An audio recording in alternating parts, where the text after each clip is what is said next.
दीपावली है, धन का त्योहार है, तो हर व्यक्ति को ये चाहिए कि उसके पास बहुत सारा धन आए। देखिए, लक्ष्मी जी के साथ एक बहुत खास बात यह है कि जहाँ जितनी सफाई और सुंदरता होती है वहाँ वो जाती है। धन कहीं और से आएगा ये बिल्कुल मत सोचिए, आपकी मेहनत से आएगा, आपकी बुद्धि से आएगा, आपके ज्ञान से आएगा। तंत्र मंत्र भी होते हैं बहुत कुछ और होता काला है। जादू और लाल किताब।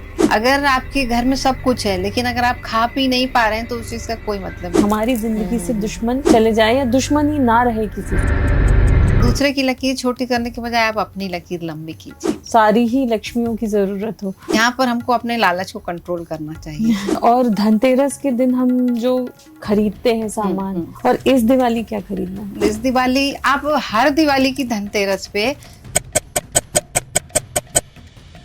अगर गणेश जी की मूर्ति बिठा रहे हैं तो फिर उसका क्या प्रोसेस है? कोशिश ये करिए कि उसके पीछे दीवार हो। कितने बजे सबसे बेस्ट टाइम है? 3 बजे से अमावस्या तिथि शुरू हो जाएगी। अच्छा, तो हमें कहाँ रखने चाहिए वो कछुए का? कछुए का मुंह उत्तर दिशा में होना चाहिए जब आप रखते हैं। जैसे पीपल का पेड़ है, आसपास कोई मंदिर है, चौराहा है, शमशान घाट है, उसके द्वार पे जलाकर आ जाइए। बताशे और धान जो हम लेते हैं उसका क्या महत्व? कि वो एक खास औषधि बनाते हैं ताकि हम साल भर निरोग रहें।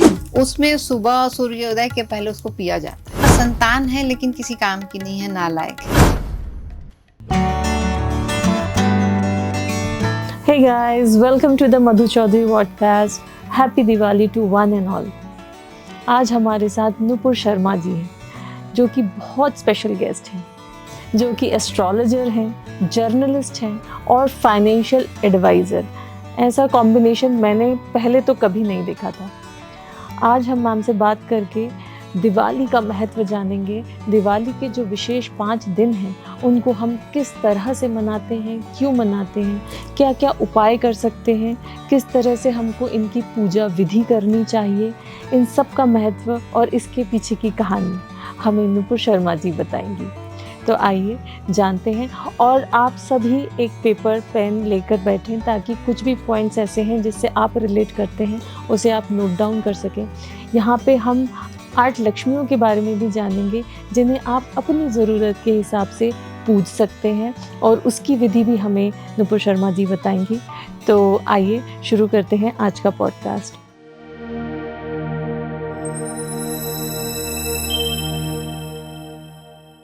नमस्कार मैम। नमस्कार आपको भी, आप सभी को। आपका बहुत बहुत स्वागत है मेरे चैनल पर। मेरे लिए भी एक प्लेजर की बात है कि आज हम एक नई चीज़ के बारे में बात करेंगे और त्योहारों का भी मौका है, देखते हैं। जी, आपको दिवाली की बहुत बहुत शुभकामनाएं। और मैं सबसे पहले दिवाली का ही जानना चाहूँगी कि दिवाली जो हम जनरली 5 दिवस का पर्व है, तो क्या ये 5 दिवस का स्पेशलिटी है वो बताएं हमें सबसे पहले। बिल्कुल, सबसे पहली बात तो ये कि इस बार दिवाली 5 नहीं, आप 6 दिन सेलिब्रेट करेंगी। अच्छा। ये क्योंकि तिथियों के हिसाब से थोड़ा सा तिथि आगे बढ़ गई है, तो 5 दिन के त्योहार में हम बहुत सारे एंजॉय करते हैं। तो उसमें सबसे पहले शुरुआत होती है धनतेरस से। अब धन मतलब मनी और तेरस मतलब 13 गुना करना। यहाँ पर ये मीनिंग है कि हम धन को कैसे बढ़ाएं। उसके लिए बहुत सारी कहानियां भी हैं जो हमारे क्यों हम धनतेरस मनाते हैं इससे जुड़ी हुई हैं। तो उसमें ना एक छोटी सी कहानी मैं आपको बताना चाहूंगी, इंटरेस्टिंग है। एक बार विष्णु जी जा रहे थे भूलोक पे, अपना निकल रहे थे घूमने के लिए, तो लक्ष्मी जी ने जिद की मैं भी चलूंगी। तो जैसा कि महिलाओं और पुरुषों का पति पत्नी की बात होती है वैसे उनकी भी बात हुई। उन्होंने बोला मेरी बात मानोगी तो ठीक है चलो, नहीं तो मत चलो मेरे साथ। बोले ठीक है मैं मानूंगी। अब आगे दोनों चलने लगे। एक जगह जाके विष्णु जी रुक गए। उन्होंने बोला अब तुम यहीं रुको, मैं जा रहा हूँ दक्षिण दिशा में और जब तक मैं वापस न लौटूं तुम यहीं पर रुके रहना। उन्होंने कह दिया ठीक है, लेकिन अब लक्ष्मी का नाम ही चंचला है, दूसरा रूप उनका यही है।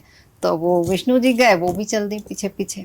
सबसे पहले वो आगे बढ़ी तो उन्हें एक सरसों का खेत मिला, बहुत पूरा पीला सरसों लगी हुई थी, बहुत खूबसूरत लगा। उन्होंने फूल तोड़े, उससे श्रृंगार किया और आगे चली तो गन्ने का खेत मिल गया उनको, तो वो गन्ना चूसने लगी वहां पर।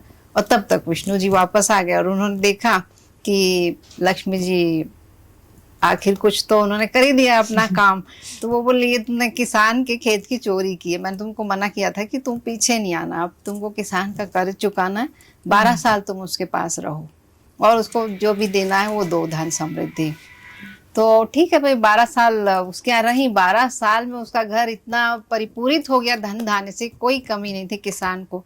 अब 12 साल बीत गए, विष्णु जी वापस आए लक्ष्मी जी को लेने। तब किसान ने मना कर दिया कि मैं लक्ष्मी जी को जाने नहीं दूंगा, मैं कैसे जाने दे सकता हूँ।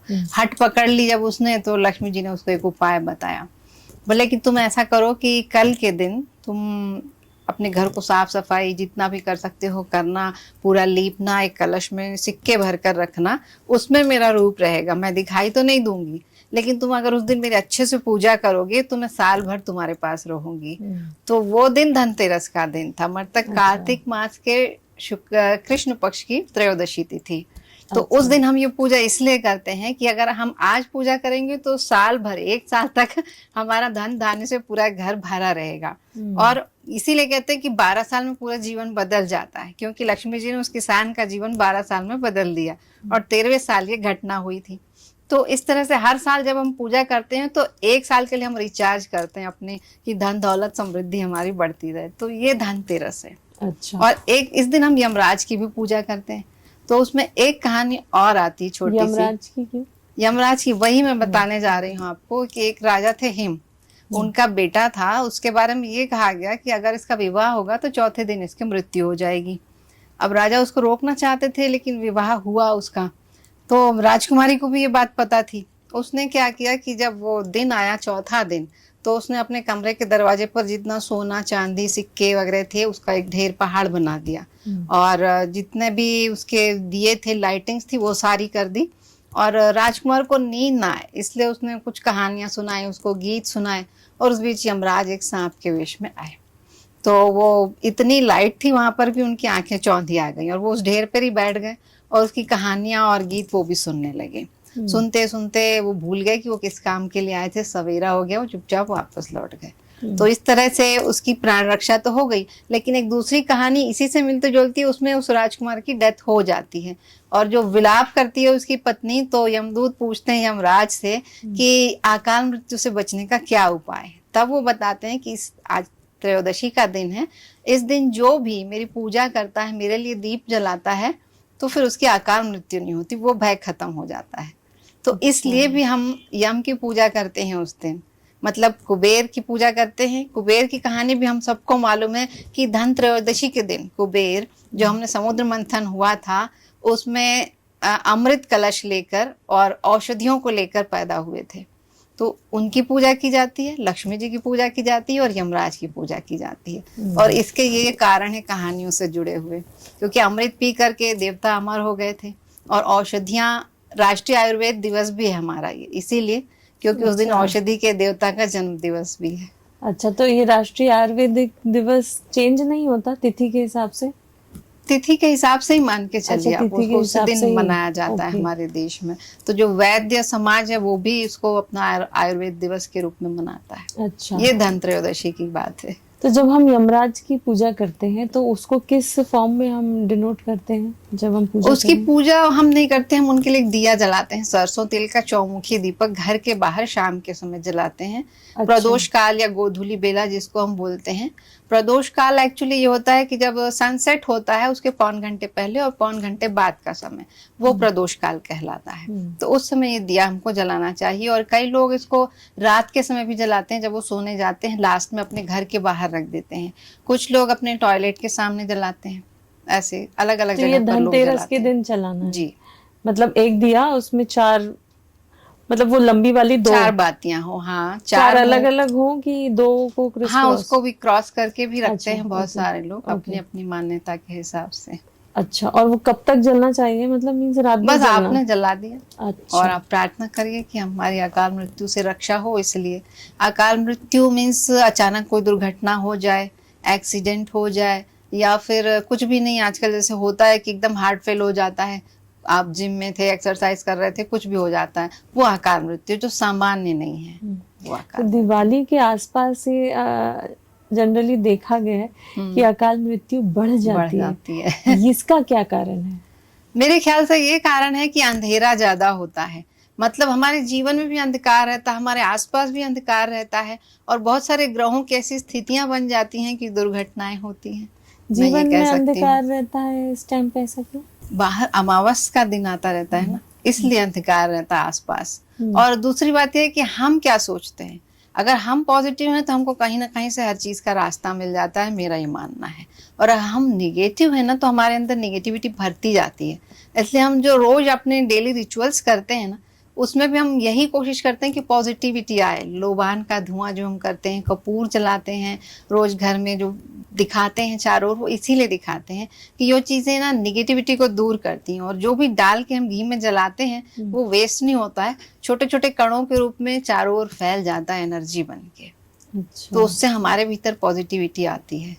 तो मतलब रोज हमें लोबांग जलाना चाहिए। लोबान जलाइए, कपूर जलाइए, उसमें आप लौंग डाल के जला सकते हैं, उसमें तेज पत्ता भी कई लोग जलाते हैं जब हम कपूर से आरती करते हैं। बहुत सारी चीजें हैं, आप कुछ भी जलाएंगे उसका इफेक्ट जरूर होता है। अच्छा, और धनतेरस के दिन हम जो खरीदते हैं सामान, कि सोना खरीद लो, चांदी खरीद लो, उसका क्या महत्व है और क्या खरीदना चाहिए, और इस दिवाली क्या खरीदना है? बिल्कुल, इस दिवाली आप हर दिवाली की धनतेरस पे सोना, चांदी, तांबा और पीतल ये चीजें खरीद सकते हैं, क्योंकि जब वो धनवंतरी जी प्रकट हुए थे तो पीतल का कलश था उनके हाथ में, इसलिए कलश को शुभ माना जाता है। कलश भी ले सकते हैं आप, कोई गहना ले सकते हैं, जेवर ले सकते हैं, कोई बर्तन ले सकते हैं। ये तो आपका, आप संपत्ति भी ले सकते हैं, कोई जमीन खरीदना है, घर खरीदना है, शॉप खरीदनी है, कोई भी प्रतिष्ठान आपको लेना है, उस तरह की कोई भी चीज आप ले सकते हैं। आज का दिन शुभ होता है उसके लिए। उसके अलावा जो सामान ऐसी चीजें हैं, बहुत महंगी चीज आप नहीं ले सकते, मत लीजिए सोना चांदी।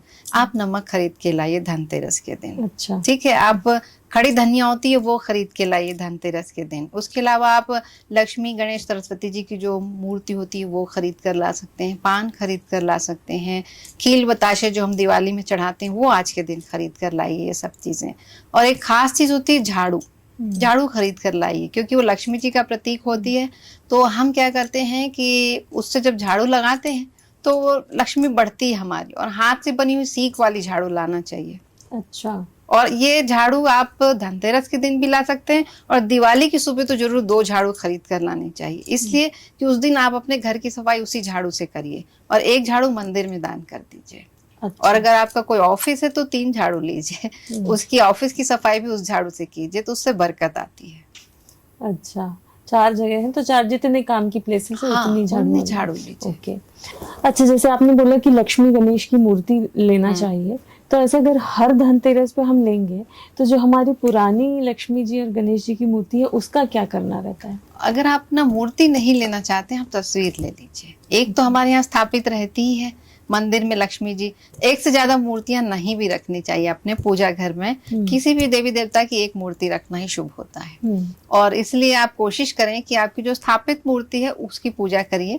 और अगर आप नया लाना चाहते हैं, उसमें कुछ खंडित हो गई है, क्रैक्स आ गए हैं, तो आप नहीं लाइए, नहीं तो आप तस्वीर ले आइए। और हमारे देश में बहुत सारे लोग हैं जो मिट्टी की मूर्ति हर साल लाते हैं, उसकी पूजा करते हैं। तो उसको आप मतलब कहीं भी मत रखिए। आप देखेंगे मंदिर के किनारों पे रखी रहती हैं चीजें, कहीं किनारे रख, वो बिल्कुल नहीं करना चाहिए। अगर डिस्पोजेबल चीज है तो आप जैसे कि पानी में उसको रख दीजिए, गल जाए वो, मिट्टी खत्म हो जाए वहां पर।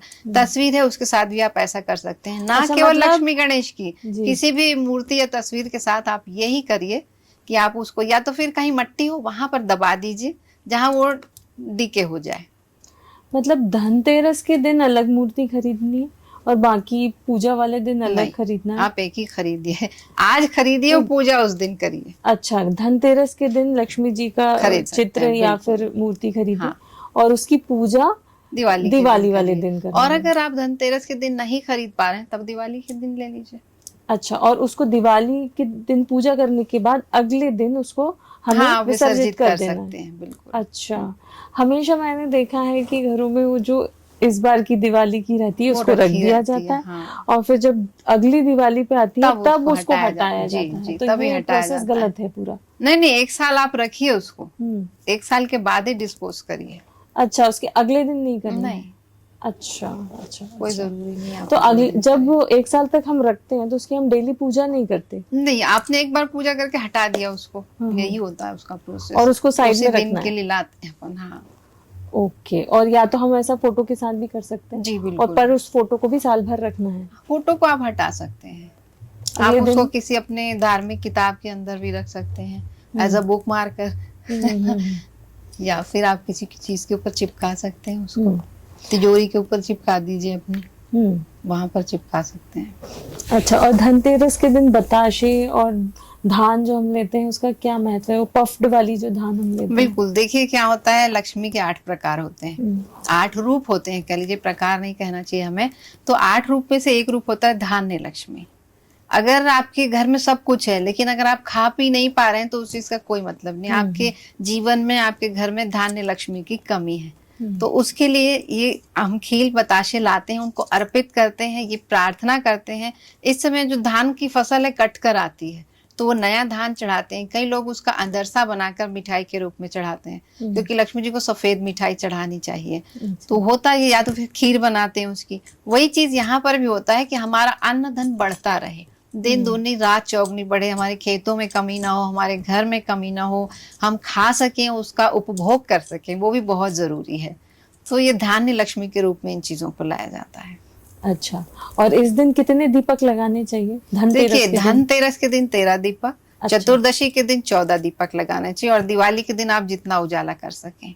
अच्छा, और जो तेल, हमें कुछ उसका महत्व है कि कौन सा भी तेल लगा सकते हैं, घी का लगाना है? अगर आप सरसों के तेल का जलाते हैं तो अच्छा है, घी का जलाते हैं तो बहुत अच्छा है। उससे उतना वातावरण शुद्ध होता है, जितनी देर वो जलते हैं उतनी पॉजिटिव एनर्जी, पॉजिटिव वेव्स आती हैं, इसलिए हम जलाते हैं। और अंधकार को दूर करने की तो मंशा है ही। कोशिश करें कि आप अपने घर के अलावा भी जहाँ जला सकें, जैसे पीपल का पेड़ है, आसपास कोई मंदिर है, चौराहा है, वहां जलाइए। शमशान घाट है, उसके द्वार पे जला कर आ जाइए। जहां जहां आपको लगता है कि रोशनी की जरूरत है वहां आप जलाइए। और आपको लगता है कि किसी के जीवन में रोशनी भरना है तो उसको भी आप दीजिए। अच्छा, कि दिए वो जला पाए। अच्छा, मतलब जो दिए गिफ्ट जरूरतमंद है। करें। बिल्कुल, ओके, बिल्कुल। ओके। अच्छा, इस दिन कुछ जो आपने जैसे बोला शमशान में जाके करें या चौराहे पे दीपक जलाएं, तो इस दिन कई सारे तंत्र मंत्र भी होते बहुत हैं, और कुछ होता काला है। जादू और बिल्कुल। लाल किताब की कोई भी हम जो जैसे विधि कोई अपनाते मंत्र हैं। सिद्ध करना चाहते हैं या फिर कोई विशेष आपको सिद्धि चाहिए, उसके लिए ये समय होता है, रात का समय जनरली होता है। इस साल वो 1:15 से 3:15 रात में है, निशिता मुहूर्त उसको इसीलिए कहा जाता है। उस समय तंत्र मंत्र के साधक जो है वो अपनी साधना करते हैं। सबसे कॉमन मुहूर्त जब सब लोग पूजा करते हैं वो शाम को है, इस बार 6:15 बजे से 8:15 बजे के बीच है वो अच्छा, मुहूर्त। धनतेरस के दिन, ठीक है। धनतेरस नहीं, दिवाली के अच्छा, दिन का दिवाली के मुहूर्त। दिन, हाँ, ओके। धनतेरस के दिन या दिवाली के दिन ज्यादा तंत्र मंत्र वाली पूजा होती है। अच्छा, तो मैं उस पर भी आऊंगी कि दिवाली के दिन क्या होता है। उसके बाद नेक्स्ट डे क्या होगा धनतेरस के बाद? अच्छा, धनतेरस पे एक चीज और होती है, जो क्या होता है, बहुत सारी फैमिलीज में एक ट्रेंड है, ट्रेडिशन है कि वो एक खास औषधि बनाते हैं ताकि हम साल भर निरोग रहें, हमारे शरीर के त्रिदोषों का नाश हो। और उसको जनरेशन टू जनरेशन ट्रांसफर भी किया जाता है, बेटियों को, बेटों को बताई जाती है कि वो क्या रेसिपी है। इस दिन बनाते हैं, और जो नेक्स्ट मॉर्निंग होती है जिसको हम नरक चौदस या रूप चौदस बोलते हैं, उसमें सुबह सूर्योदय के पहले उसको पिया जाता है। अच्छा, तो वो उस औषधि में क्या क्या रहता है? वो हर फैमिली के हिसाब से अलग अलग होता है, जो भी उनका होता होगा। ऐसे बहुत सारी चीजें हैं, बहुत सारे फार्मूले हो सकते हैं। हम तो एक जनरल चीज बता रहे हैं कि ये रिचुअल से ट्रेडिशन है कि निरोग रहने के लिए हम इस तरह के उपाय पहले करते थे। जब बीमार हो तब हम उसकी दवा खोजें, ये पहले नहीं होता था। अच्छा। और जो दूसरा दिन नरक चौदस की अपन बात कर रहे हैं, उसका महत्व ये है कि ये वो दिन था जब भगवान कृष्ण ने नरकासुर नाम के राक्षस का वध किया था और 16,000 महिलाओं को मुक्त कराया था उसकी कैद से। तो उस कहा जाता है कि वो कृष्ण जी की रानियां थी। अब उन्हें किसी ने आसरा नहीं दिया, इसलिए कृष्ण जी ने उनको आसरा दिया था, तो वो उनकी रानियों के रूप में प्रचलित हो गई। लेकिन वो सत्यभामा की मदद से उन्होंने उसका वध किया था, क्योंकि किसी स्त्री की मदद से ही वो हो सकता था। तो वध करने के बाद उन्होंने उपटन लगाया था, तेल लगाया था और उसके बाद स्नान किया था। तो इसलिए हम भी उसको रूप निखारने का दिन मानते हैं। और 14वीं जो चतुर्दशी तिथि होती है, उस दिन तेल में लक्ष्मी जी का वास होता है, इसलिए अच्छा। भी हम उसका लेपन करते हैं। आप मतलब केसर है, चंदन है, जिस चीज का उपटन लगाना चाहें, जो आपको बेस्ट लगे। नहीं तो आप बेसन का भी उपटन लगा सकते हैं, उसमें तेल मिला के। सूर्योदय के पहले स्नान करें तो सबसे अच्छा माना जाता है, और उसके बाद आप कृष्ण जी की पूजा करें चतुर्दशी के दिन, ये होता है। अच्छा, ये तो मुझे आज नई बात पता चली है कि चतुर्दशी के दिन कृष्ण जी की पूजा करनी है। तो उसमें ब्यूटिफिकेशन के लिए बहुत सारा चीजें बहुत होता सारे है, आप सब चीजें अपना बहुत सारी चीजें करती हैं महिलाएं, मैंने देखा है।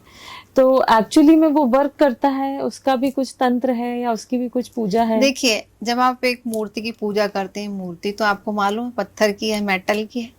मूर्ति कम इफेक्ट करती है, आपकी भावनाएं ज्यादा इफेक्ट करती है। जब आप कुछ भी पढ़ते हैं, मंत्र पढ़ते हैं, कुछ भी करते हैं ना, तो वो आपके ऊपर इफेक्ट डालता है। उनके माध्यम से आप एक माध्यम बना के अपने को चार्ज करते हैं, मेरा ये मानना है। हम अपने लिए पूजा करते हैं, भगवान हमारे लिए एक माध्यम है केवल। तो वही चीज यहाँ पे भी लागू होती है कि हम जैसा सोचते हैं वैसा होता है। और नरक चौदस के दिन कितने दीपक लगाने हैं? इस दिन हमें 14 दिए जलाने चाहिए, और इस दिन भी चौमुखी दीपक जरूर जलाना चाहिए घर के बाहर। 4 मुंह वाला दीपक जो हमारा मेन डोर है वहां पर रखना चाहिए। अच्छा, मतलब एक दीपक बाकी 4 आप, हाँ, ये जो नए दिए होते हैं वो हम दिवाली के दिन जलाते हैं। जो पुराने दिए होते हैं वो हम इन 2 दिनों में जलाते हैं। अच्छा, जो हम नया खरीद कर लाए हैं वो हम दिवाली के दिन जलाते हैं। और जैसे किसी के पास यदि पुराने दीपक कभी नहीं बचे तो या फिर उन्हें नहीं जलाएगा। उसमें अच्छा। कोई वो बात नहीं है कि आप क्यों ये ना जलाएं, ऐसा नहीं है। लेकिन जो हमारे रिचुअल्स है, इसलिए हम क्या करते हैं कि जब दिए खरीद कर लाते हैं ना, तो उसको पहले पानी में डुबाया जाता है। और जब आप देखेंगे कि वो पानी बहुत ठंडा हो जाता है, उससे अपना चेहरा धोया जाता है, तो उससे हमारे जो कील मुहासे रहते हैं ना, वो चीजें दूर होती हैं, शरीर को ठंडक मिलती है। अच्छा, ठीक है, मैं ये इस बार करने वाली हूँ। बिल्कुल करिए। अच्छा, इसको हम छोटी दीपावली भी कहते हैं। छोटी दीपावली क्यों कहते हैं? बस इसीलिए कहते हैं कि वो दिवाली के पहले दिन आती है। अच्छा, और आपने इसका सुबह तो बताया कि सुबह कृष्ण भगवान की पूजा होनी चाहिए। इस दिन हम कोई विशेष पूजा नहीं करते हैं, बस हम दिए ही जलाते हैं, रोशनी करते हैं। अच्छा, उसमें मतलब उदय तिथि का ही महत्व है कि सुबह के समय हम उपटन लगाते हैं, स्नान करते हैं, पूजन करते हैं, और दिए शाम को जलाते हैं बस। फिर आटे के दिए किस दिन जलाते हैं? आटे के दिए होते हैं ना, वो ज्यादा खास होते हैं, ज्यादा जागृत होते हैं। उनसे अगर हम कुछ भी करते हैं तो उसका ज्यादा फायदा होता है, इसलिए आटे के दिए जलाए जाते हैं। और किसी भी दिन आप आटे के दिए जला सकते हैं, वो भी 14 जलाने हैं, नरक चौदस के दिन। बिल्कुल बिल्कुल। और 14 दीपक और प्लस एडिशनल वो जो 4 मुखी दीपक है वो अलग, मतलब वो 15वां हो जाएगा। अच्छा, तो छोटी दीपावली पे शाम को किसकी पूजा करनी है, ऐसा कुछ नहीं? कुछ भी नहीं है ऐसा विशेष, आप अपनी नॉर्मल रूटीन में पूजा कर सकते हैं। अच्छा, और आपको करना है तो आप कृष्ण भगवान की पूजा कर सकते हैं फिर से। जी बिल्कुल। अच्छा, अब जो हमारा इस बार जो दीपावली पड़ रही है, थोड़ा सा कंफ्यूजन भी है, 31 को है कि 1 को है, तो उसके बारे में थोड़ा सा आप स्पष्ट करें हमको। देखिए, क्या है ना कि दिवाली की पूजा शाम को होती है। अंधेरे की जब हो जाता, अमावस्या तिथि मेन लगती है, तब हम पूजा करते हैं। अमावस्या तिथि की शुरुआत 31 अक्टूबर को शाम 3:52 पे हो रही है। उसके पहले तक चतुर्दशी तिथि रहेगी। तो अमावस्या तिथि अगले दिन 6:15 तक रहेगी, 1 नवंबर तक। तो जब हम पूजा करते हैं तो शाम का मुहूर्त सबसे अच्छा होता है। वही गोधूली बेला जो होती है, लक्ष्मी जी की पूजा की जाती है। तो 31 तारीख को तो ये तिथि पूरे दिन रहेगी, निशिता काल भी हो और गोधूली बेला भी हो, उसमें लक्ष्मी जी की पूजा की जाती है। तो 31 तारीख को करें तो सबसे बेस्ट होगा, क्योंकि जब 1 तारीख हो जाएगी तो 6:15 पर तिथि समाप्त हो जाएगी। तो आपकी पूजा करने का कोई सही समय नहीं रह जाएगा।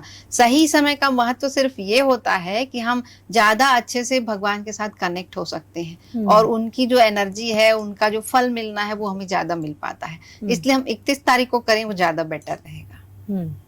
तो मैम 31 तारीख यानी कि जैसे आप अमावस्या बोल रहे हैं, मीन्स नो मून डे है ना, तो उस दिन पूरा अंधेरा रहता है। तो मतलब हम फिर तब कैसे कनेक्ट करते हैं? ऐसा होता है ना कि फुल मून डे पे ज्यादा कनेक्शन आप ये मानिए कि दिवाली का दिन लक्ष्मी जी का बर्थडे है। अच्छा। क्योंकि वो इस दिन समुद्र से प्रकट हुई थी, और उन्होंने विष्णु जी को वर के ये संदेश दिया था कि जहाँ धर्म रहेगा, जहाँ सच्चाई रहेगी, जहाँ प्रेम रहेगा, वहीं मैं जाऊंगी। नहीं तो वो असुरों के पास भी जा सकती थी, लेकिन वो गई थी, राजा बाली के पास गई थी ना, लेकिन वहां से भी वापस ले आए थे विष्णु जी उनको। ऐसे वो बहुत किसान के घर भी गई, हमने अभी एक कहानी देखी थी। लेकिन वो वापस इसलिए आ जाती हैं कि वो जहाँ पर धर्म है, जहाँ सच्चाई है, वहीं पर रहती हैं। तो विष्णु जी के माध्यम से वो ये संदेश भी देती हैं। तो मेनली उनका जन्मदिन है। और उसके अलावा हमारे यहाँ बहुत सारे कारण है। राम जी की वापसी का दिन हम मनाते हैं, उस दिन भी अमावस्या तिथि थी। तो उजाला कैसे हो, अपने मन का प्रकाश दिखाने के लिए हम दिया भी जलाते हैं, कि हम जितना दुनिया में भी उजाला कर सकें, अपने मन में भी उजाला कर सकें, और वो हमारी खुशी का प्रतीक भी है, इसलिए। और मैम रंगोली का क्या महत्व है, रंगोली क्यों बनाई जाती है? देखिए, लक्ष्मी जी के साथ एक बहुत खास बात यह है कि जहाँ जितनी सफाई और सुंदरता होती है वहां वो जाती हैं।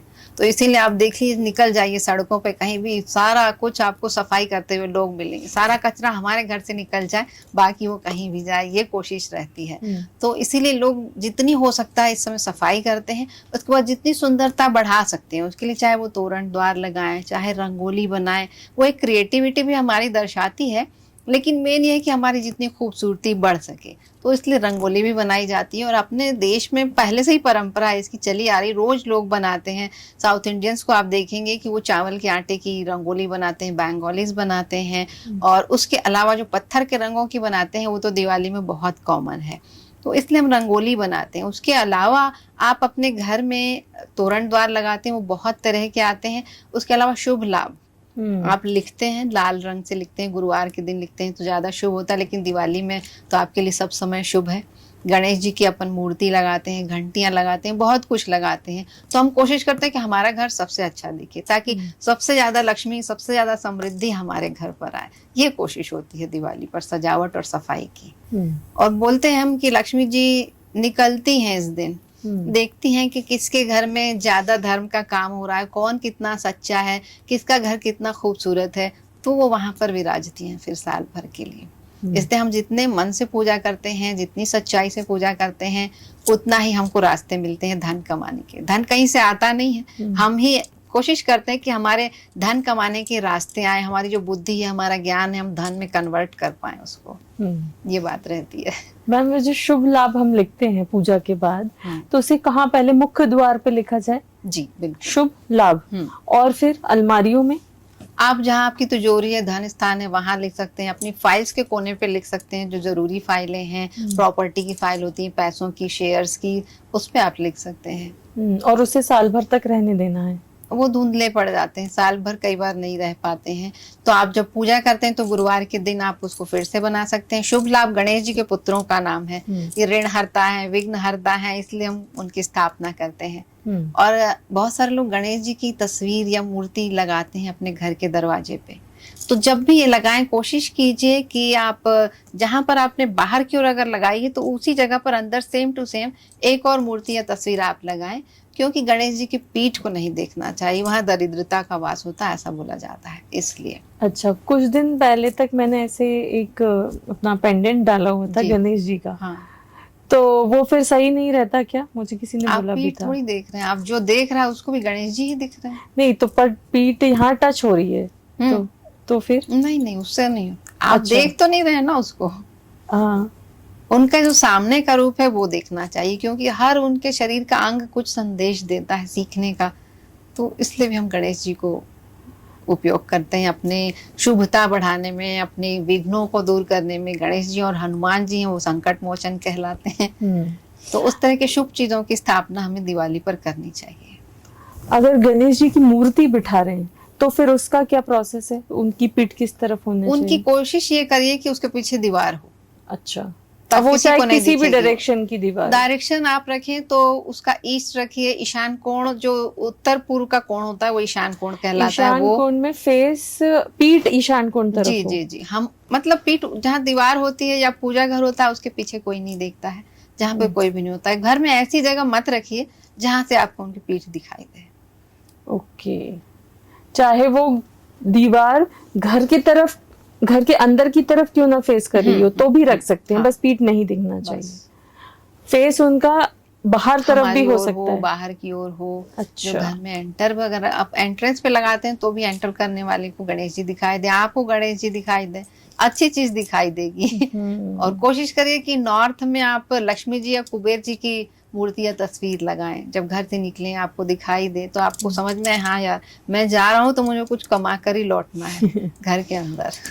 अच्छा, इससे मुझे एक और बहुत जो आजकल बहुत फेमस है वो बात याद आई कि एक टर्टोइस का जो बहुत फेमस फेंगशुई का एक चीज है, जिसमें मुंह में उसने कुछ कॉइन्स दबाए हुए होते हैं, उसका क्या महत्व है और उसका कितना प्रभाव होता है? यहाँ पे भी कछुआ जो है वो भी समृद्धि का प्रतीक माना जाता है हमारी भारतीय संस्कृति में। ये तो चाइनीज से आया है जो फेंग शुई है। हमारे यहाँ कोशिश ये होती है कि बिना कुछ तोड़ फोड़ के जितना हम चेंज कर सकते हैं, बदल सकते हैं अपनी किस्मत को, वो किया जाए। तो ये सब समृद्धि के, शुभता के कारक माने जाते हैं, इसलिए इतना कुछ है उसमें। तो हमें कहाँ रखने चाहिए कछुए का? कछुए का मुंह उत्तर दिशा में होना चाहिए जब आप रखते हैं तो। लेकिन अलग अलग फंक्शंस के लिए अलग अलग दिशा में भी उसका मुंह रखा जाता है।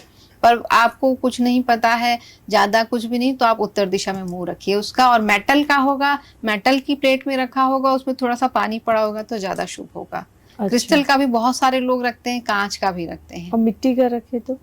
मिट्टी के जनरली नहीं मिलते, आप रखें तो वो फैंसी आइटम ही है, रख सकते हैं बिल्कुल आप। और बहुत सारे लोग ओरिजिनल कछुआ भी पालते हैं घर में, वो नहीं पालना चाहिए। वो नहीं पालना क्योंकि चाहिए। हाँ, अच्छा। आप मूर्ति रखिए, तस्वीर रखिए, कछुआ मत रखिए। और मछली कोशिश रख करिए। सकते हैं। हाँ, मछली बिल्कुल, वो बहुत सारी शुभता और समृद्धि लाती हैं मछलियाँ। और मछली को किस डायरेक्शन में रखें घर के?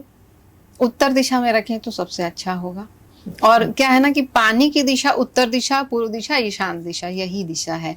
और अगर वो जगह आपकी घर में या ऑफिस में खुली हुई है, नीची है दक्षिण और पश्चिम दिशा की अपेक्षा, तो हमेशा अच्छा रहेगा।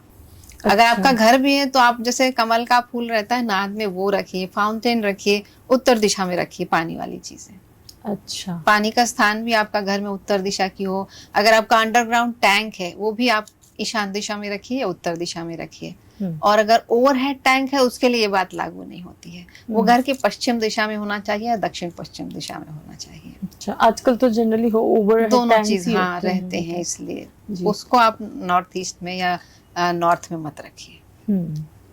तो coming back to Lakshmi ji की जी। पूजा, तो उस दिन किस विधान से पूजा करनी है और कितने बजे सबसे बेस्ट टाइम है? जैसे आपने बोला 6 बजे से लेके अगले दिन तक है, 3 बजे से, सॉरी 3 बजे से अमावस्या तिथि शुरू हो जाएगी। अच्छा। देखिए, लक्ष्मी जी की जब भी पूजा करते हैं तो स्थिर मुहूर्त में करना चाहिए, इसलिए ताकि लक्ष्मी जी हमारे घर में रहें, स्थिर रहें। इसलिए बहुत सारे मुहूर्त होते हैं, आप मुहूर्त देख सकते हैं कि स्थिर मुहूर्त कब है। जनरली 4 स्थिर मुहूर्त आते हैं। तो इन स्थिर मुहूर्त में मतलब एक वृष लग्न होती है, और फिर एक सिंह लग्न होती है, एक वृश्चिक लग्न होती है, और एक कुंभ लग्न होती है। ये 4 लग्न होती हैं। तो दिवाली के दिन ये कब पड़ रही है बस ये देख लीजिए, और उनमें आपके लिए सुटेबल कौन सी है ये देख लीजिए। अगर आपको अपने ऑफिस में पूजा करनी है तो आप दिन का मुहूर्त चूज कर सकते हैं, या आपकी इच्छा शाम की है तो फिर आप शाम के मुहूर्त में कर सकते हैं, क्योंकि हर दिन में ये 12 राशियां आती हैं। तो ये 4 मुहूर्त भी आएंगे ही जो स्थिर मुहूर्त होंगे, और शाम का स्थिर मुहूर्त होता है वो सबसे कॉमन होता है। तो उस दिन जब आप पूजा करते हैं तो आप सारी सामग्री एक बार जमा कर लीजिए जो आपको चाहिए मेन पूजा के लिए। जो आपने धनतेरस के दिन सामान खरीदा था उसको भी आप वहाँ पर रख लीजिए। जनरली हम खील, बताशे, लाई हैं, पान के पत्ते हैं, कमल का फूल है, गुलाब का फूल है, ये सब चीज़ें जो लक्ष्मी जी को पसंद होती हैं। सफ़ेद मिठाई, उसमें आप खीर भी बना सकते हैं, मिठाई खुद भी बना सकते हैं, ला भी सकते हैं। वो सब चीज़ें एक जगह जमा कर लीजिए। और अगर आप किसी विशेष यंत्र की स्थापना करना चाहते हैं तो दिवाली के दिन आपको करना चाहिए। यंत्र की बात करें अपन तो श्री यंत्र सबसे कॉमन चीज़ होती है। ये मेटल में भी आता है, जनरली चांदी में या फिर क्रिस्टल का होता है। उसकी विधि पूर्वक मंत्र, अभिमंत्र के साथ में उसकी स्थापना करनी चाहिए। फिर हाथा जोड़ी एक चीज़ होती है, या फिर शंख है, कौड़ियाँ हैं, गोमती चक्र है, इन चीज़ों को भी हम पूजा में रखते हैं क्योंकि ये धन वृद्धि वाली चीज़ें हैं। तो वो सब चीज़ें हमें पहले से ला के रखनी चाहिए दिवाली के दिन। और एक कमल गट्टे की माला जिससे आप लक्ष्मी जी के मंत्रों का जाप करते हैं, वो आपके पास हो तो बहुत अच्छा रहता है। हम जैसे आपने कहा कि पूजा का समय 3 बजे से शुरू हो रहा है, तो अगर हमें मॉर्निंग टाइम में ऑफिस में पूजा करनी है तो फिर वो उस दिन ना करें? नहीं, बिल्कुल, मैंने आपको बताया ना 4 मुहूर्त आते हैं, स्थिर मुहूर्त जो होते हैं। तो वो स्थिर मुहूर्त देख लीजिए, आपको कहीं से भी पता चल जाएगा, चाहे आप नेट पे देख लें, पंचांग में देख लें, किसी पंडित से पूछ लें। उस मुहूर्त में आप पूजा कर सकते हैं। और पूजा में करना क्या होता है, हम जैसे भी किसी भी पूजा की शुरुआत करते हैं, सबसे पहले एक दीपक जलाएं। दीपक हम इसलिए जलाते हैं कि हम जो भी कुछ करते हैं उसका साक्षी होता है। वो हमारी बात ईश्वर तक पहुंचाने के लिए हम दीपक को, अग्नि को साक्षी बनाते हैं। तो सबसे पहले एक दीपक जलाइए। उसके बाद हम जल का सिंचन करते हैं, 3 बार करते हैं। उसमें 2 बूंद गंगा जल डाल लें, वो सबसे बेस्ट हो जाता है। और आपने देवताओं को भी शुद्ध कर लिया, खुद को भी शुद्ध कर लिया। और जब भी पूजा करें आसन पे बैठकर करें, कहीं भी बैठकर नहीं करना चाहिए। लोग ऐसे ही जमीन पर बैठ जाते हैं कई बार, वो नहीं करना चाहिए। तो आसन पे बैठें। और जब हम पूजा करते हैं तो चाहे महिला हो चाहे पुरुष हो, सिर ढका होना चाहिए। चाहे आप कपड़ा रख लें या आप दुपट्टा रख लें, साड़ी है, पल्ला ले लीजिए, कुछ भी कर लीजिए, वो रखिए सिर पे।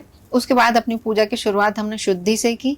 उसके बाद हम पंचोपचार पूजन होता है, षोडशोपचार पूजन होता है, कैसे करना चाहते हैं वो हमारी बात है। तो उसमें आप सिंदूर है, रोली है, चंदन है, ये सब चीजें एक एक करके हम लगाते हैं। खाली लक्ष्मी जी की पूजा कर रहे हैं उनको लगाइए, उसके वहां पे कलश भी स्थापित करिए।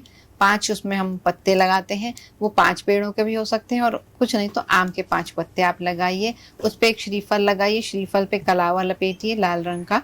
उसके बाद उसकी स्थापना करिए। और जो उसका जड़ वाला भाग होता है वो पीछे की तरफ होना चाहिए, नोक वाला आगे की तरफ होना चाहिए, लिटाकर। कई लोग खड़ा रखते हैं, खड़ा भी रख सकते हैं। दूसरा तरीका लिटा के रखने का होता है।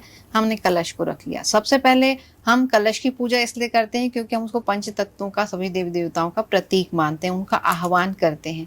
तो कलश तांबे का हो, पीतल का हो, कांसे का हो तो ज्यादा बेस्ट होता है। इस कलश में हम जल भरते हैं, उसमें गंगा जल हो तो बहुत अच्छी बात है। और उसमें एक सिक्का डालिए, उसमें दूब घास का एक टुकड़ा डालिए, उसमें अक्षत डालिए ये, और उसके ऊपर जो मैंने बताया उस विधि से स्थापना कर दीजिए। तो उसमें हम मानते हैं कि सारे देवी देवता आ गए हैं। और अगर आप नवग्रहों की पूजा करना चाहते हैं तो हल्दी से या सुपारी से चावल की एक ढेरी बनाइए, 9 ढेरियां बना लीजिए, उसके ऊपर 9 ग्रहों को स्थापना कर दीजिए और उनकी भी इसी तरह से पूजा करिए।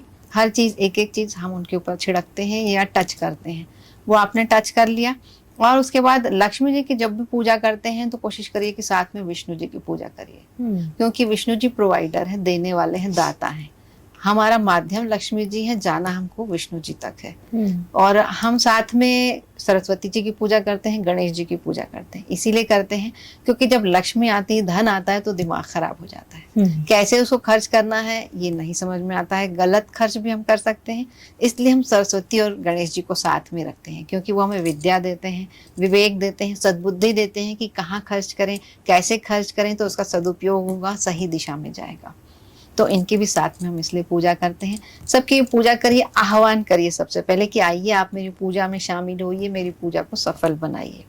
और हमने जो चढ़ाना था चढ़ा दिया। खील बताशे जो भी हम रखे हैं, मिठाई रखे हैं, वो एक एक करके चढ़ाइए। ये प्रोसेस खत्म हो गया हमारा चढ़ाने का। उसके बाद हमारी मेन जो चीज आती है कि हमें दिवाली के दिन क्या पढ़ना है, क्या पूजा करनी है। तो एक आप पढ़ सकते हैं श्री सूक्त, तो लक्ष्मी जी के मंत्र होते हैं, धन बढ़ाने का मंत्र होता है। दूसरी चीज होती है कनक धारा स्त्रोत, ये सब लक्ष्मी जी के स्त्रोत हैं। और पुरुष सूक्त है, स्त्री सूक्त है, ये सब आप पढ़ें, आराम से बैठ के पढ़ें, शांति से बैठ के पढ़ें, कोई हड़बड़ाहट ना हो आपकी। अगर उस समय नहीं पढ़ सकते हैं तो आप बाद में भी पढ़ सकते हैं, लेकिन पूजा में आप इन्हें पढ़ें तो बहुत अच्छा रहेगा। और अगर आप स्थापना कर रहे हैं किसी यंत्र की, जैसे हमने बताया श्री यंत्र है या और भी कोई यंत्र है, तो कुबेर यंत्र है, बहुत सारी चीज़ों की स्थापना कर सकते हैं। आज के दिन कुबेर जी की भी मूर्ति रखिए, मूर्ति नहीं मिले तस्वीर रखिए। आजकल क्या हो गया, नेट हो गया है हमारे पास, हम कोई भी फोटो डाउनलोड करके फ्रेम करवा के रख सकते हैं उसको। तो उसको रखिए, उनकी भी पूजा करिए, क्योंकि वो धन के देवता हैं, धन की रक्षा करते हैं। तो हमें साथ में इनकी पूजा करनी है। हमने मंत्र पढ़ लिए, शांति से बैठ के पढ़ लिए। और अगर हमारे जीवन में किसी लक्ष्मी की कमी है तो उस खास लक्ष्मी की तस्वीर हम वहाँ पर रखते हैं, उस दिन पूजा करते हैं। पूजा कर लिया आपने, आपकी जो भी प्रार्थना है, मनोकामना है, वो कही और पूजा खत्म करिए। उसके बाद पूरे घर में दिए जलाइए, हर कमरे में एक दिया रखिए। घी का जला सकते हैं, अच्छी बात है, नहीं तो आप तेल का जलाइए, जो आपको अवेलेबल हो। खास लक्ष्मी जी की कमी आपने बोला, इसका क्या अर्थ है? देखिए 8 प्रकार की लक्ष्मियां होती हैं, है ना। तो उसमें सबसे पहला रूप होता है आदि लक्ष्मी।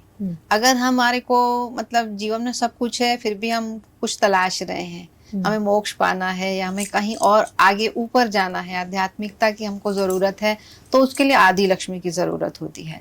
आदि लक्ष्मी के लिए आप एक उपाय कर सकते हैं। आज के दिन आप जो भी काम करते हैं, उसके जो भी टूल्स हैं, मान लीजिए आप मोबाइल में ही काम करते हैं तो पूजा में मोबाइल रखिए। पेन का काम करते हैं, पेन रखिए। अगर कोई बड़ी मशीनरी है आपकी, उसको आप नहीं रख सकते हैं तो एक सिंदूर की डिब्बी रखिए और पूजा के बाद उससे आप वहां पर टीका कर दीजिए। इससे आपकी आदि लक्ष्मी की पूर्ति होगी। जो मतलब जीवन में कमी थी वो इससे पूरी होगी आपकी। और ये मान के चले कि जिसके पास आदि लक्ष्मी उसके पास सब कुछ है। दूसरा प्रकार होता है धन लक्ष्मी। धन लक्ष्मी ये तो सभी के पास होती है, लेकिन अगर हम धन बढ़ाना चाहते हैं तो इस दिवाली ये करिए कि आपको कहीं पर भी मिल जाएगी धन लक्ष्मी की तस्वीर, उसको आप लेकर आइए। और लक्ष्मी जी की कैसी तस्वीर लें या कैसी मूर्ति लें, ये बहुत जरूरी है जानना, क्योंकि हम कैसी भी मूर्ति लेकर आ जाते हैं वो नहीं लाना चाहिए। जब भी आप घर में लक्ष्मी जी की पूजा करते हैं तो लक्ष्मी जी बैठी हुई होनी चाहिए, है ना। और जब प्रतिष्ठान में, ऑफिस में पूजा करते हैं तो वहां खड़ी हुई होना चाहिए, क्योंकि घर में धन को स्थिर होना चाहिए और ऑफिस में जब चलायमान रहेंगी लक्ष्मी, धन आता जाता रहेगा, तब काम आगे बढ़ेगा। वो चीज का ध्यान रखना चाहिए। जनरली ऑफिस में भी आपको बैठी हुई लक्ष्मी जी मिलती हैं, वो नहीं होना चाहिए। तो आप और उसके अलावा जब भी लक्ष्मी जी की आप मूर्ति लाएं, तस्वीर लाएं, कुछ भी लाएं, उसमें उनके हाथों से धन गिर रहा हो, एक हाथ से, चाहे वो कलश हो या हाथ हो, उससे धन गिरता हुआ, सोने के चांदी के सिक्के गिरते हुए दिख रहे हो, और उनका दूसरा हाथ जो है वो अभय मुद्रा में हो। ये जरूरी है, देखिए, अभय ध्यान मुद्रा रखिए। यानी हाँ, कि मतलब आशीर्वाद अच्छा। देती हुई मुद्रा हो। और उनके पीछे जो हाथी रहते हैं वो अपनी सूंड से पानी गिरा रहे हो या धन के सिक्के गिरा रहे हो, वो ध्यान देना चाहिए। और उनका वाहन जो है उल्लू, वो नहीं दिखना चाहिए, उसको हम अशुभ मानते हैं क्योंकि। और ये इस तरह की मूर्ति लाएं, आप कोशिश कीजिए। मिल जाती है, आसानी से मिल जाती, नहीं तो नेट पे मिल जाती है। और जो 8 लक्ष्मी हम बात कर रहे हैं उनकी भी आपको कहीं पर भी मिल जाएगी। वो आप तस्वीर छोटी सी लाइए, उस दिन स्थापित कीजिए धन लक्ष्मी की। और उसके बाद उनकी पूजा आप करना चाहते हैं तो घर के जो दक्षिण पूर्व दिशा है, आग्नेय कोण जिसको बोलते हैं, वहां पर एक लाल रंग की रंगोली बनाइए और उत्तर दिशा में एक कुबेर की तस्वीर भी लगाइए। और जहां आप पूजा कर रहे हैं वहां लाल कपड़ा बिछाइए, उस पे गेहूं 1 मुट्ठी डालिए, उसकी ढेरी बनाइए, उसके ऊपर जो आप दिया लगाते हैं उसमें गाय के घी का दीपक जलाइए। ये हमारी धन लक्ष्मी को आकर्षित करने का उपाय है। तीसरी जो लक्ष्मी आती है वो धान्य लक्ष्मी, जिसकी बात हम पहले भी कर चुके हैं। तो धान्य लक्ष्मी यानी जितना भी अन्न का जो धन है, वो भी एक बहुत बड़ा धन है कि हर घर में अन्न हो, कभी उसकी कमी ना हो। आप कई बार मंदिर जाते हैं तो आपको एक छोटे से दिया जाता है चावल, धन होता है वो, उसको बोला जाता है कि आपके घर में जो भी अनाज हो, धन हो, वहां पर इसको मिला दीजिएगा। तो अन्न बढ़ता रहे, धन बढ़ता रहे, किसी प्रकार से उसकी कमी ना हो। आपके घर में है तो आप उसे खा सकें, पचा सकें, वो सबसे बड़ा आशीर्वाद है। क्योंकि जब आप खाएंगे तभी आपका शरीर चलेगा, तभी आप कुछ और काम कर पाएंगे। तो इसके लिए धान्य लक्ष्मी होती है। और अगर आप महसूस करते हैं जीवन में इसकी कमी है तो उसके लिए एक तस्वीर तो आप स्थापित करिए। दूसरा उपाय ये है कि जो घर का मेन अर्निंग मेंबर है, मेल हो फीमेल हो कोई भी हो, तो या तो उसके वजन के बराबर आप 60, जैसे कि 1.5 मन की बात होती है तो वो 60 किलो होता है, उतना सामान आप नहीं खरीद सकते हैं तो उसके वजन का जो 10वां हिस्सा है अर्निंग मेंबर के, उतना सामान ले लीजिए। राशन का आटा, चावल, दाल, सब्जी, मेवे, मिष्ठान, जो भी आप लेना चाहें, उसमें घर में जितने भी मेंबर्स हैं उनका हाथ लगवाइए। और उसके बाद किसी भी जरूरतमंद को आप उसको थैंक्स भाव से दे दीजिए, धन्यवाद भाव से, कि मैं दे सक रहा हूँ, ये मेरी बहुत बड़ी कृपा है ईश्वर आपकी, और मैं देता रहूं, इस लायक बना रहूं। इस भाव से आप उसको दे दीजिए। एक से ज्यादा को दे सकते हैं तो उसको भी दे सकते हैं आप। और ये आपका धान्य लक्ष्मी का उपाय हो गया। मैम, मैं ये पूछना चाह रही थी कि उल्लू आपने कहा कि वो शुभ नहीं होता, लक्ष्मी जी का वाहन होकर शुभ नहीं होता, ऐसा क्यों है? उसको हमारी संस्कृति में शुभ नहीं माना जाता, क्योंकि जब भी होता है तो वो कुछ ना कुछ गलत ही होता है जीवन में, इसलिए भी माना जाता है।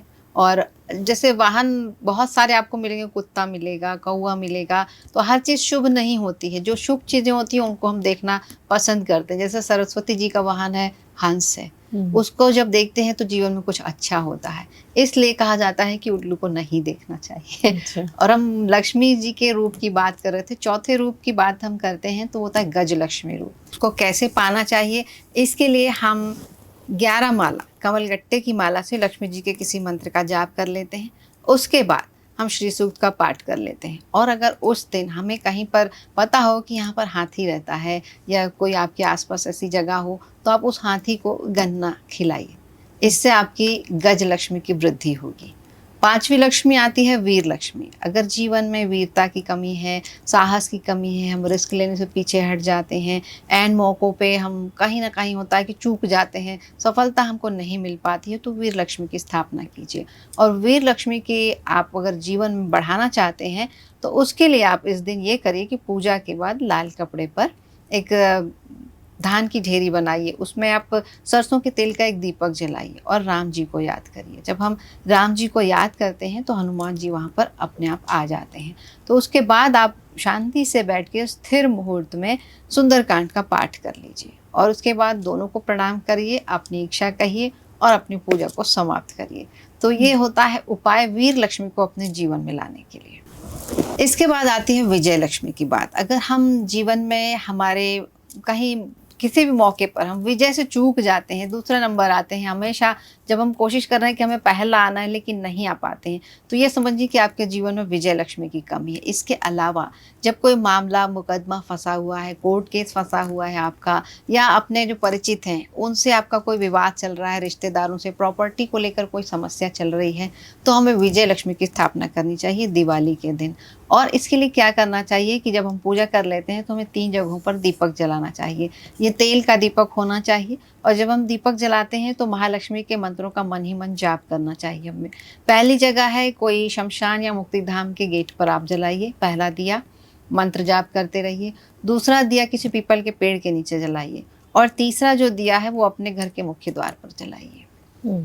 ये तेल के दीपक होगा और ये विजय लक्ष्मी की बात हो गई। इसके अलावा इसके बाद आती है ऐश्वर्य लक्ष्मी। तो ऐश्वर्य लक्ष्मी को जब हम घर पे लाना चाहते हैं तो इसका उपाय बहुत सिंपल है। जब हम पूजा घर में स्थापित करते हैं, छोटी सी तस्वीर हो या मूर्ति हो उसकी स्थापना करिए और जब पूजा आपकी समाप्त हो जाती है तो उसको अपने धन स्थान या तिजोरी की जगह पर रख दीजिए।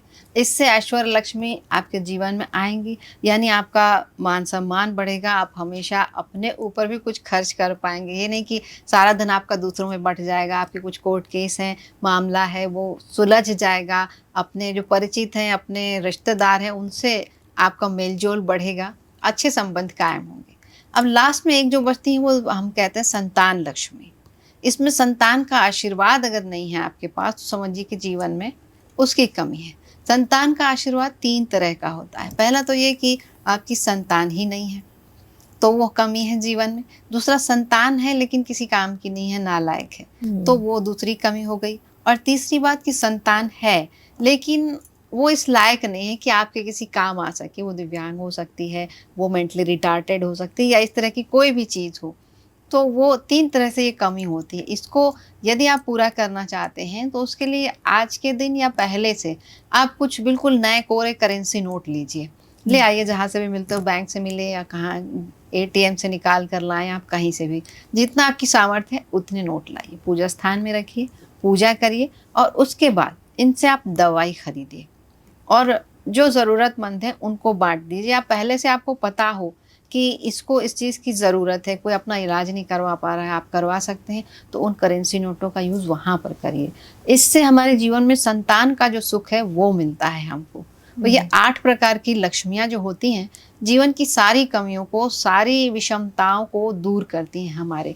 और ये साल भर के लिए जो ये उपाय होते हैं ना, एक चुंबक बनते हैं धन को खींचने का, ऐश्वर्य को खींचने का, हमारे जीवन की कमियों को पूरा करने का। ऐसा हो सकता है कि किसी को एक से ज़्यादा परेशानियां हो या सारी ही लक्ष्मियों की ज़रूरत हो, तो इस केस में क्या करें कि सारे 8 की 8 लक्ष्मियों की पूजा कर सकते हैं? ऐसा नहीं हो सकता है ना। अच्छा। यहाँ पर हमको अपने लालच को कंट्रोल करना चाहिए। फिर हमको ये डिसाइड करना चाहिए कि किस चीज़ की हमको सबसे ज़्यादा ज़रूरत है। एक बार में एक विश को पूरा करिए। मल्टीटास्किंग यहाँ पे होने की बिल्कुल ज़रूरत नहीं है। एक विश एक बार में पूरी करिए, दूसरी के लिए आप नेक्स्ट टर्न नेक्स्ट दिवाली का इंतजार करें।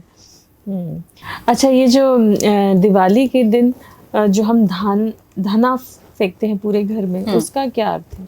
धनिया भी मतलब सुख, समृद्धि, ऐश्वर्य बढ़ाने की प्रतीक होती है और उससे नई पौध निकलती है, इसलिए हम उसको घर में डालते हैं। अच्छा, दिवाली का दिन एक ऐसा दिन है जिस दिन सारे लोग अपनी कोई ना कोई मनोकामना को पूरी करने की इच्छा रखते हैं, या किसी तरह से अपने दुश्मनों का पराजय करना, या किसी तरह की बुरी बला को अपने ऊपर से हटाना, इसके लिए प्रयासरत रहते हैं। तो वो हमें ज़रा बताएं कि किस तरह से इस दिन हम काला जादू का प्रयोग करते हैं या लाल किताब के किसी उपाय को हम यूज़ करते हैं, क्या होता है? और कई जगह मैंने देखा है कि चौराहे पे दीपक जला रहता है या सिंदूर पड़ा रहता है, उसका क्या है? और कई बार ये भी कहा जाता है कि अगर आप वहाँ से गुजर रहे हो तो दूर से निकलो, अगर किसी ने ऐसा जादू टोटका किया हुआ है। और इसके बारे में थोड़ा बताएं, और कितना प्रभावित है ये सब तांत्रिक उपाय होते हैं और इनका प्रभाव होता है, क्योंकि वो बुरी नज़र हटाने के लिए, अपनी बला टालने के लिए होते हैं। तो ये होता है कि जब हम उनको क्रॉस करते हैं, उसके ऊपर से निकलते हैं, तो वो कहीं न कहीं हमें इफ़ेक्ट करती है। उनकी जो नेगेटिविटी है वो हमारे ऊपर, हमारे अंदर आती है। इसलिए कोशिश करते हैं कि इन चीज़ों को क्रॉस नहीं करना चाहिए, चाहे 4 व्हीलर से जाएँ या 2 व्हीलर से।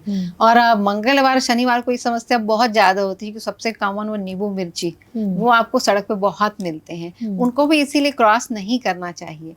होता ये है कि जैसे ये तो एक बार आपने कर दिया कि आपको चौराहे पे कोई सामान पड़ा हुआ मिला है, उसने अपनी समस्या हटा दी इस निवेदन के साथ कि मेरे जीवन से ये कमी, ये समस्या, ये परेशानी, ये नज़र जो लगी है वो दूर हो जाए। होता भी है, इसीलिए लोग करते हैं, नहीं तो क्यों करते? वो ख़त्म हो जाते वो ट्रेडिशन। और दूसरी बात, नींबू मिर्ची की जो बात है वो हम इसलिए टांगते हैं कि मिर्ची तीखी होती है, नींबू भी तीखा होता है। तो जब हम उसे अपने घर के प्रतिष्ठान के बाहर टांगते हैं, तो जब कोई आता है ना, तो उसकी नज़र हमारी दुकान पे, हमारे घर पे नहीं पड़ती, उस पे पड़ती है। तो वो उसकी नेगेटिविटी को सोख लेता है, उसकी जो नज़र की तेजी होती है, खराबी होती है, उसको सोख लेता है। और इसीलिए हम उसको हफ्ते हफ्ते बदलते भी रहते हैं इन चीज़ों को। और इफ़ेक्टिव तो होती हैं बिल्कुल ये चीज़ें। तो क्या हमें उपाय करने चाहिए उस दिन? अगर हमको जीवन में किसी चीज़ की कमी लग रही है, तो पहले हम उपाय को जानें और उसके हिसाब से उसको करें।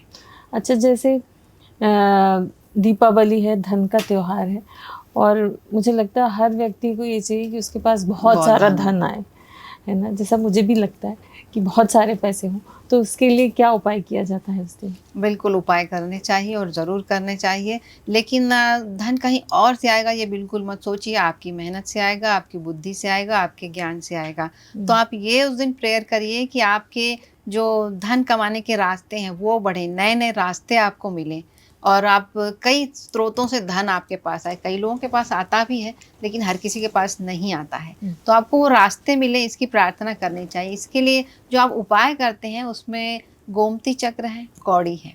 आप 11 गोमती चक्र ले लीजिए, 11 कौड़ियाँ ले लीजिए, हल्दी की 5 गांठ ले लीजिए। इनको अपने पूजा स्थान में लाल कपड़े में रखिए, पूजा करिए। पूजा के बाद अगले दिन जब होता है तो आप उसे अपने तिजोरी में या धन स्थान में रख लीजिए। साल भर आप इसको रखिए और ये बाद में भी रखा रहेगा तो कोई दिक्कत नहीं है।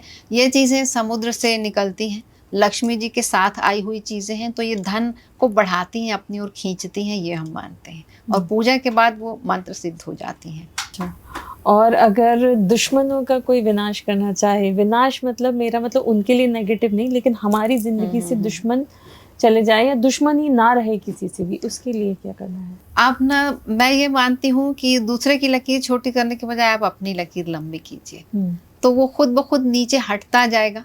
और अगर कोई आपके लिए बुरा बोल रहा है, बुरा सोच रहा है, बुरा कर रहा है, उसको उसके हाल पर छोड़ दीजिए, क्योंकि वो अपने लिए नेगेटिव कर्म क्रिएट कर रहा है। आप मत करिए, आप उसके लिए भी अच्छा सोचिए, उसको भी थैंक्स बोलिए कि उसने आपको बहुत सारी चीज़ों के बारे में बताया है लाइफ में, कि हाँ ये चीज़ मेरे में कमी थी, या हो सकता है कि उसके माध्यम से हमें इस चीज़ को दूर करना चाहिए अपनी लाइफ में। उसके लिए आप करिए, आप उसको भी थैंक यू बोलिए, उसको भी दुआ दीजिए।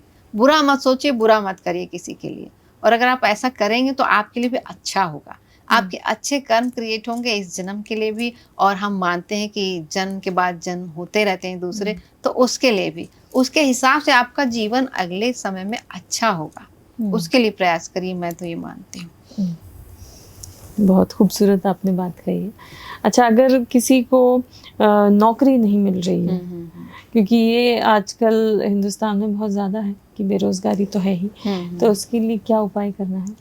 जब हम नौकरी की तलाश करते हैं तो सबसे पहले हमें पॉजिटिव रहना चाहिए कि जो चीज़ हमारे लिए है वो हम तक ज़रूर पहुंचेगी। और हर कोई नौकरी उसके लिए नहीं होती है। उसके लिए अगर आप सोच रहे हैं कि सरकारी सेवा में ही जाना है, तो आप पहले अपनी कुंडली दिखा लीजिए। अगर आपका सूर्य अच्छा है, सही जगह पर बैठा है, 10वें स्थान में बैठा है सूर्य या मंगल, तो आपको सरकारी नौकरी मिलेगी। और जितनी अच्छी पोजीशन पर बैठा होगा उतनी हाई पोस्ट पे आप जाएंगे। और ऐसा नहीं है तो आपके लिए बिजनेस होगा, कोई लाइन होगी, या जिस लाइन में आप जा सकें उसके लिए हमको कुंडली दिखवाना चाहिए, मानना चाहिए इस चीज़ को हमें कि उससे फ़र्क पड़ता है, हम सही दिशा में जा सकते हैं। अगर हम भ्रमित हैं तो हम क्यों नहीं उपाय करें उसका। तो जैसा होगा हमारी कुंडली के हिसाब से उसके उपाय अलग अलग होते हैं, उन उपायों को अपनाएं। और रोज़ इसके लिए हमें प्रार्थना करनी चाहिए, पढ़ाई करने के लिए सही समय देना चाहिए, क्योंकि हम सिर्फ पढ़े जा रहे हैं उससे नहीं हो। हम सही पढ़ें, उस एग्ज़ाम में क्या पूछ रहा है, कैसे पूछ रहा है, उसके हिसाब से पढ़िए आप, केवल टू द पॉइंट, ज़्यादा नहीं। तो इसका मतलब ये हो गया कि हमें अगर कोई भी उपाय करना है तो हमें पहले अपनी कुंडली दिखानी है, फिर उसके हिसाब से हमें दीपावली के दिन वो उपाय करना चाहिए। और आप बोलेंगे कि जिसको पता ही नहीं वो कब पैदा हुआ है, तो उसके लिए प्रश्न कुंडली होती है। जब वो प्रश्न पूछता है उस समय की कुंडली बनती है। अच्छा। तो उसके हिसाब से भी हम देख सकते हैं। बहुत सारे हमारे यहाँ जिनको नहीं पता है, किसी को टाइम नहीं पता है, किसी को प्लेस नहीं पता है, किसी को डेट ऑफ बर्थ ही नहीं पता है, जो लिखी है आधार कार्ड में, पैन कार्ड में, उसके अनुसार काम चलता है। तो वो तरीका भी है। अच्छा, तो वो उसमें क्या उनका टाइम ये सब निकल आता है कि नहीं, सिर्फ उनके प्रश्नों का जब उन्होंने सवाल पूछा है उसके हिसाब से, उस टाइम के हिसाब से हम कुंडली बनाते हैं कि इस टाइम पे ये प्रश्न आया है, इसलिए तो उस समय ग्रह नक्षत्रों की क्या स्थिति है, उसके हिसाब से ये डिसाइड होता है। कुंडली में भी यही होता है कि जब हमारा जन्म हुआ था उस समय आकाश में ग्रह नक्षत्रों की क्या स्थिति थी, वही बस उसमें रहती है। वो एक पहेली है जिसको हम सॉल्व करते हैं। अच्छा, मुझे ये लगता है कि धन का त्योहार है, तो लेकिन उस दिन सबसे ज्यादा दुखी वो व्यक्ति होता होगा जिसके ऊपर कर्जा हो। और ये मुझे लगता है सबसे बड़ा अभिशाप होता है, कर्जा ना चुका पाना। तो उसके लिए कोई कॉमन उपाय है जो किया जा सकता है साधारणतः? बहुत सारे कॉमन उपाय हैं, और लेकिन सबसे पहले कर्जा लेने की बात आती है तो कोशिश करें कि शनिवार, रविवार, मंगलवार इन दिनों में कर्जा ना लें, किसी और दिन लें। अब और दिन कौन से हैं? तो सोमवार का दिन है और शुक्रवार का दिन है। इन दिनों में आप ले सकते हैं कर्जा। और जब लेना और देना दोनों ही नहीं करना चाहिए, वो होते हैं शनिवार और रविवार के दिन। कोशिश करें कि इन दिनों में किसी प्रकार का धन का लेन देन नहीं करें। और अगर आप कर्जा चुकाना चाहते हैं तो मंगलवार का दिन अच्छा है, उस दिन आप ये काम कर सकते हैं। और बुधवार का दिन जो है वो ऋणहर्ता भगवान का ही दिन है, गणेश जी का। तो उस दिन भी आप कर सकते हैं कि आपको कर्ज लेना है तो बुधवार के दिन ले लीजिए। अच्छा। और अगर आपको कर्ज नहीं चुक रहा है तो आप गणेश जी की पूजा करिए, उनसे अपने जीवन से ऋण को खत्म करने की प्रार्थना कीजिए। और दूसरी चीज़, एक और उपाय होता है, जब हम सुबह उठते हैं, सूर्य को अर्घ्य देते हैं स्नान करने के बाद, तो तांबे के लोटे में जल लीजिए, उसमें लाल फूल डाल लीजिए, लाल रोली या सिंदूर डाल लीजिए, और उसमें जो लाल मिर्च होती है उसके कुछ बीज डालिए। ये आप अर्घ्य देते समय सूर्य को उसको भी डाल करके अर्घ्य दीजिए, तो कुछ दिन में हमारी परेशानी कम होने लगती है जीवन से, कर्ज की समस्या। जी। अच्छा, दीपावली के दिन पूजा हमें स्वयं करनी चाहिए कि किसी ब्राह्मण या पंडित को बुला के करवानी चाहिए? कौन सा ज़्यादा बेटर ऑप्शन है? देखिए, अगर हम सही तरीके से पूजा कर सकते हैं तो हमें खुद करनी चाहिए, बिल्कुल। और हम करेंगे, हमारा घर है, तो असर ज़्यादा होगा। जब हम नहीं आता है हमें कुछ, तो हम पंडित जी को बुला सकते हैं, लेकिन कुछ हमें स्थापना करनी है, किसी को अभिमंत्रित करना है, तो हमें पंडित जी को ज़रूर बुलाना चाहिए। जनरली बहुत सारे घरों में कुल देवताओं की भी पूजा होती है, तो वो उस पूजा में लगे रहते हैं, ये पूजा थोड़ी कम होती है उनके यहाँ, ये भी होता है। जी। उसके अगले दिन क्या करना है, दीपावली के अगले दिन?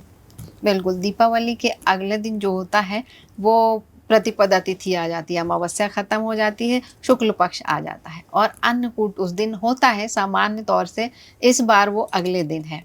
तो अन्नकूट का दिन जो होता है उसमें हमारे यहाँ इसको कृष्ण जी से फिर से जोड़ा गया है।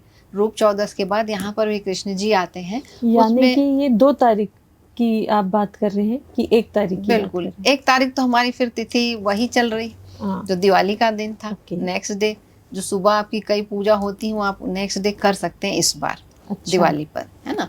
और अन्नकूट का जो चौथा दिन होता है वो अन्नकूट का दिन होता है, हमारे यहाँ ये माना जाता है।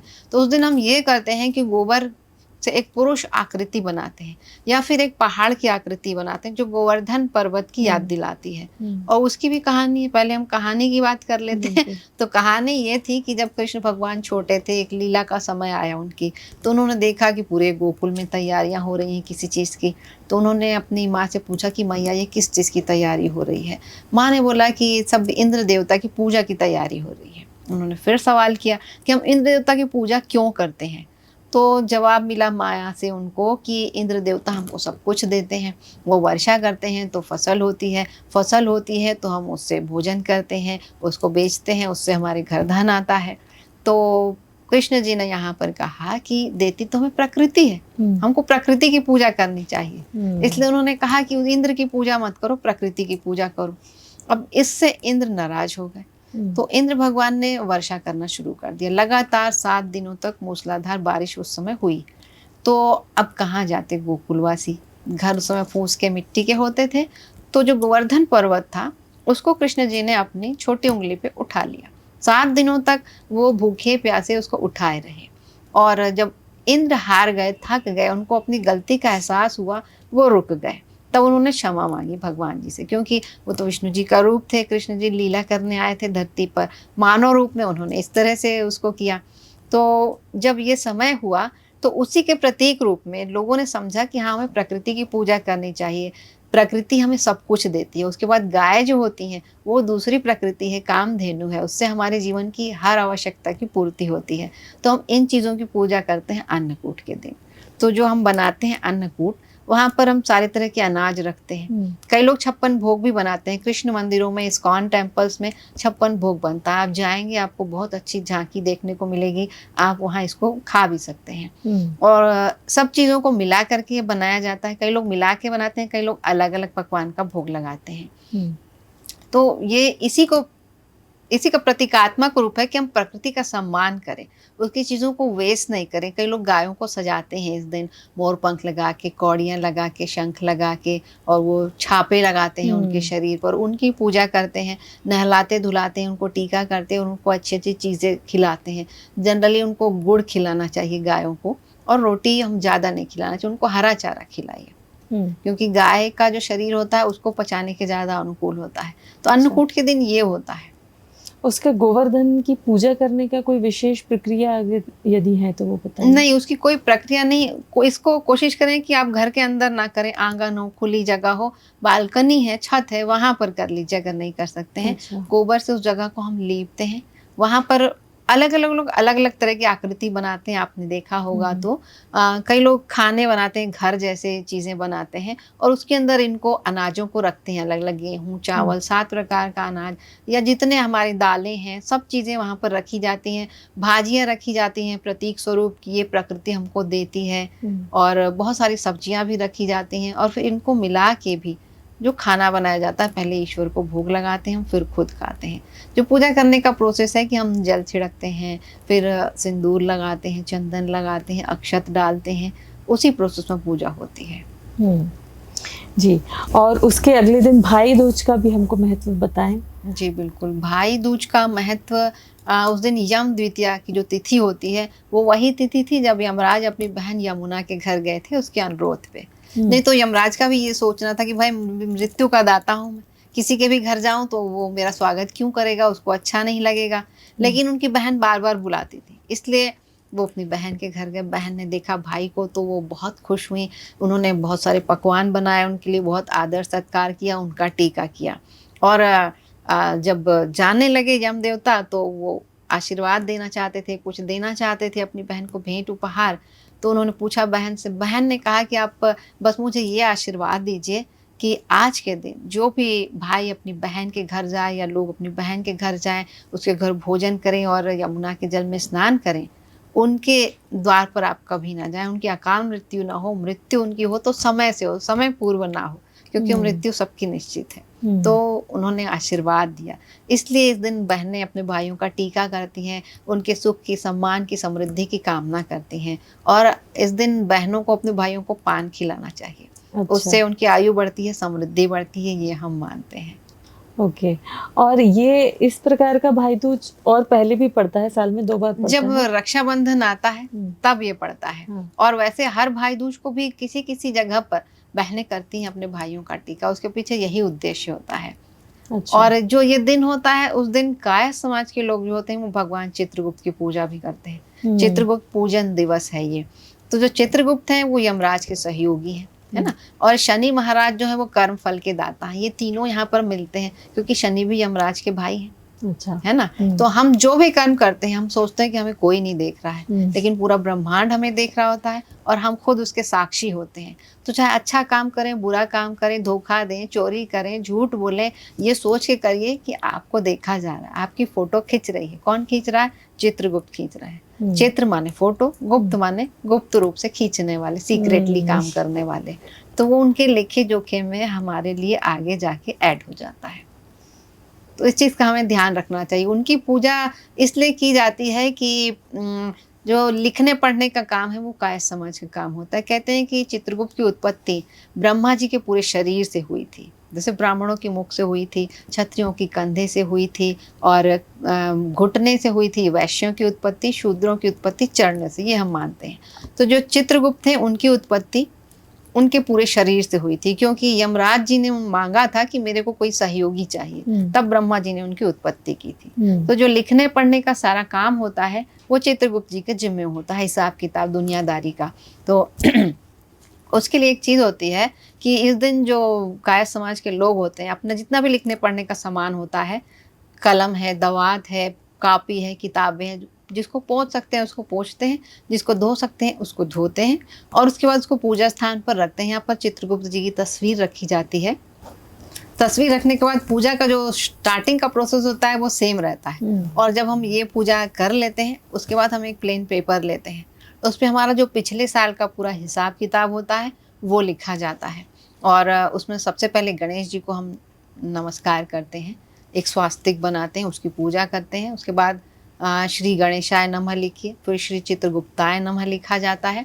उसके बाद कोई भी 5 जो भी हैं, आप श्री कृष्णाय नमः लिख लें, श्री शिवाय नमः लिख लें, ऐसे 5 या 11 उनके भी नमः करके लिखा जाता है। इसकी पूजा की जाती है। साल भर का हिसाब किताब आपने लिख लिया, कितना आपके पास बचत हुई वो लिख लिया, पूरा हिसाब किताब होता है। और इन 11 नामों का आप जाप भी कर लीजिए।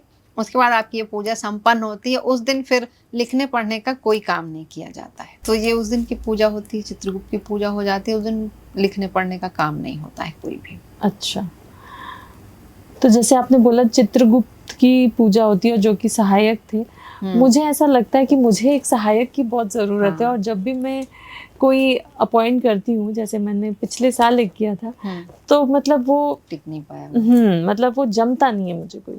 तो इसके लिए भी कोई एक उपाय है? बिकॉज अभी मुझे बहुत ज़्यादा ज़रूरत है कि मेरे पास एक सहायक हो जो कि एक्चुअली में आपका काम का बर्डन कम कर दे, जो थोड़ा आप बुद्धि विवेक में ज़्यादा हो, जो आपके काम को आपके दिमाग पे लोड लेने से पहले उसको ख़त्म करे, या आपको एक उस तरह से फैसिलिटेट करे कि वो चीज़ आसानी से हो पाए।